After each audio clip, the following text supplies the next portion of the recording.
Imagine your 20-year-old son or your brother went out to buy a paintbrush and never ever came home. Well, that's the nightmare scenario that the Wheelock family had to face when young Terence Wheelock was arrested by Gardaí from Star Street Garda Station. He came out of the cell in Star Street Station battered and bruised and in a coma, and after 2 months in hospital, Terence died. The family had been fighting for 16 years for answers as to what happened to Terence in that cell. And they'd been met with what Sammy Wheelock, Terence's brother, calls the blue wall of silence. The establishment have shut down their attempts to find out what happened to their brother. But here are 10 reasons why the Wheelock family deserve a fully independent inquiry into Terence's death. Number 1, right after Terence was taken out of the cell was repainted. Why would you do that? Before the forensics, before the scientists, before people get to dust down the cell is repainted. That stinks to high heaven. And you'd have to be stupid to think it was a coincidence that they redecorated the cell. Number 2, Micheál Martin and the government stonewalled the family and claim that they've already had their inquiry. But an inquiry led by GSOC is not an independent inquiry. GSOC is part and parcel of the Gardaí. How is Gardaí investigating Gardaí an independent inquiry? Reason number 3, the claim that Terence committed suicide is ridiculous. Electricians and engineers who looked at the cell said it was virtually impossible for Terence to use his fingernails to take a metal socket out of the wall by scratching away at the concrete, getting the socket out, putting his tracksuit cord in behind the socket, replacing the socket, and then hanging himself off a socket that's 4 foot off the wall. It makes no sense. And why would you kill yourself if you're taken into Star Street to be questioned on suspicion of having to do something with a stolen car? Number 4, even more suspicious is the fact that Terence came out of that cell covered in bruises and cuts. So he goes into the cell without bruises and cuts, comes out of the cell covered in bruises and cuts, is in a coma, and the guards claim that he's in a coma because he tried to kill himself by hanging himself with his own tracksuit cord off a light socket 4 foot off the ground. Isn't it more likely that the police gave him a hiding? And if that's the most likely scenario, aren't the family entitled to an independent inquiry? Number 5, the roster in Star Street Station was changed. What are the cops covering up? Who are they covering up for? Was someone on duty that night who did something he shouldn't have done, and then his name is taken off the roster and replaced with someone else's name?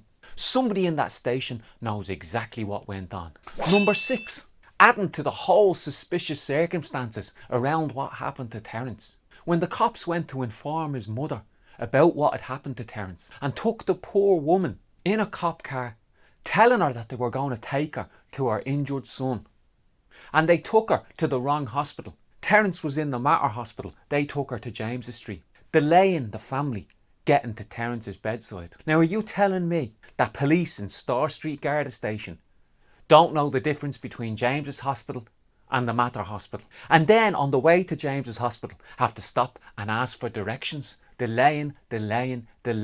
Number 7, the family are entitled to an independent inquiry because the cops continually harassed the family. Terence's brother Larry, who was unfortunately and sadly passed away since the campaigning began, was continually harassed by the police. Police in the inner city would even drive by members of the family making hanging gestures.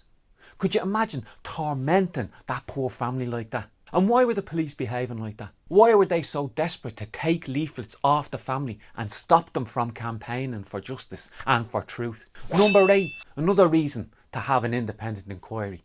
The jury at the coroner's court were divided. In other words, the claim that Terence had committed suicide was so inconsistent that the coroner's court jury were divided. Number 9, we mentioned that GSOC isn't independent of the police and that it's police investigating police. But you know who headed the inquiry into Terence's death? A cop who had formerly worked in Star Street Garda Station.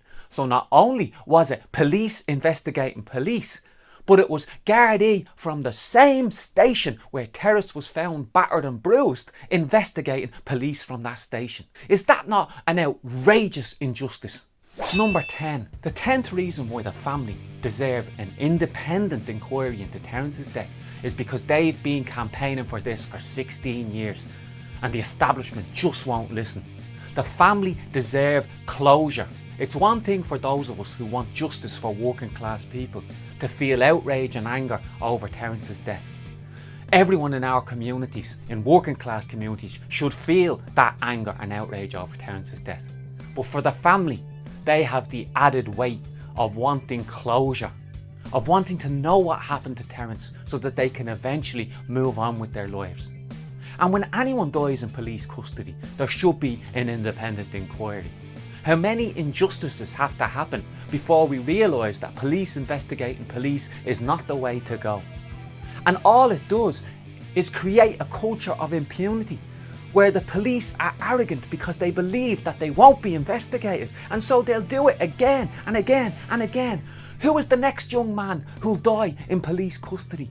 Only the other day there was footage of a young fella in Finglas being arrested by the police and they were stomping on his head and kicking him in the face. What if he had suffered a brain hemorrhage? Another death at the hands of the Gardaí. Unless we have independent oversight, they'll continue to carry on doing what they're doing and acting like unregulated bullies. It has to change. Rebel Telly are very proud to support the Wheelock family, and we will support them in their continued campaign for justice.